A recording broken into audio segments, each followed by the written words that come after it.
If you want to use voice typing on Google Pixel 10 Pro, first of all, we can check if it's enabled in keyboard settings. So let's go ahead and open settings on your phone, scroll down to System, go to Keyboard, on-screen keyboard, and then Gboard. This is the default keyboard that we use on this phone.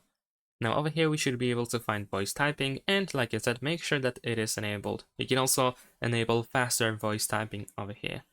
Once we made sure that it is on, we can open our keyboard, and then before we type anything, you should be able to find this microphone on the right side. Tap on it, and if you tap on it for the first time, you will need to grant permission for the keyboard so that the keyboard can record audio.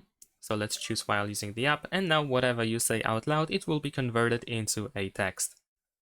And if you want to stop your phone to if you want your phone to stop listening, then you can of course tap on the microphone again. And that is pretty much it. Thanks for watching, leave a like and subscribe.